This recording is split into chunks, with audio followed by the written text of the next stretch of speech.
ভূপেন হাজৰিকাদেৱ অকল যে গান গাইছিল তেনেকুৱা নহয়। আমাৰ মাননীয় মন্ত্ৰী ডাঙৰীয়াই কৈছে যে এজন আদৰ্শৱান শিক্ষক আছিল, তেখেতে বিশ্ববিদ্যালয়লৈকে তেখেতে পাঠদান শিক্ষাদান কৰিছে।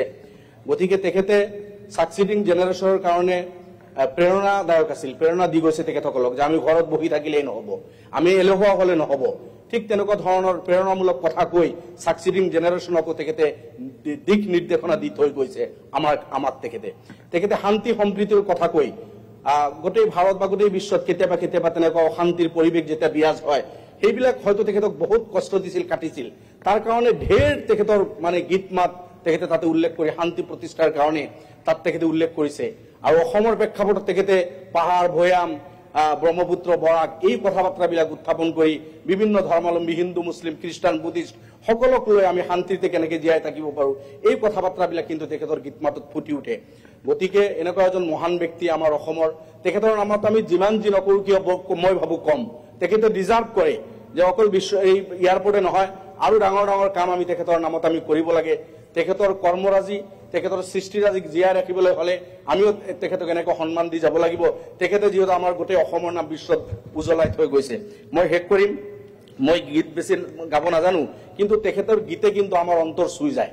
ইমান মিনিংফুল তেখেতৰ গীত, মই অলপ চলপ যিমানখিনি পঢ়ো শুনো, তেখেতৰ একোটা একোটা শাৰীয়ে দিস্তাই দিস্তাই তাৰ ওপৰত আমি বিশ্লেষণ কৰিব পাৰো। এনেকুৱা আমাৰ এজন মাননীয় সদস্য কৈ গৈছে, একো শাৰী একোটা কিতাপ, একেখন নাৱৰে যাত্ৰী বুলি তেখেতে কৈ গৈছে। আমি এইটো ভাবিব পাৰো যে ধনী দুখীয়া গৰীব ব্ৰহ্মপুত্ৰ বৰাক পাহাৰ ভৈয়াম সকলো বসবাস কৰা গোটেই মানুহ আমি এক। গতিকে কোনো কাকো থৈ নাযাবা। কোনোবা বাগানী ভাই ক'ব পাৰে শিক্ষা দীক্ষাত আমি পিছপৰা, চৰ্চা পৰিত আমি পিছপৰা, আমাক থৈ তোমালোকে আগবাঢ়ি নাযাবা। হয় আমি চৰত থাকো, হয় আমি বাগানত থাকো, হয় আমি পাহাৰত থাকো, হয় আমি গৰাখহনীয়াগ্ৰস্ত, কিন্তু আমি একে নাৱৰে যাত্ৰী। আহা আমি একেলগে মিলি জুলি আমি আগবাঢ়ো। এই বেনিং আমি ইয়াৰ পৰা ওলাব পাৰিম।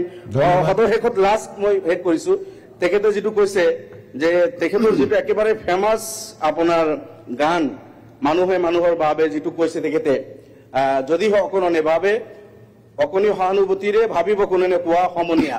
মই ভাবো মাননীয় মুখ্যমন্ত্ৰী আজিৰ এই প্ৰেক্ষাপটত ৰাতিপুৱা আমি যিমান আলোচনা কৰিলো ডক্টৰ ভূপেন হাজৰিকাদেৱৰ এই কবিতাটো তেখেতে মোতকৈ বহুত ভাল জানে, মোতকৈ বহুত ভাল তেখেতে হৃদয়ংগম এই কবিতাবিলাক। এইখিনি যদি অলপ মানে সন্মুখত ৰাখে তেতিয়াহ'লে হয়তো এই গীত আজি সেই নমেন্স লেণ্ডত পৰি থকা মানুহে ভাবিব পাৰে যে অকণি সহানুভূতিৰে তুমি যদি নোচোৱা কোনে চাব, আমিতো একে ঘৰৰ একে ফেমিলিৰ একে সমাজৰ। গতিকে তেনেকৈ নকৰিবা। আজি এই বৃদ্ধা মাজনী যে কান্দি আছে ৰাস্তাত বহি 80 বছৰ বয়স শেষ কৰিছে যে মোৰ কোলাৰ পৰা পুত্ৰটো লৈ যোৱা হল, বা 4জনী ছোৱালী কান্দি আছে মোৰ মাজনী মোৰ বুকুৰ পৰা ওলাই লৈ গোৱা হল।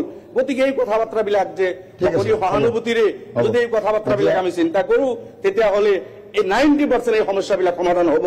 তেনেকুৱা ধৰণৰ ডক্টৰ ভূপেন হাজৰিকাদেৱে আমাক ইমান মানে মৰেল টিচিং আমাক বিভিন্ন ধৰণৰ শিক্ষা দি গৈছে।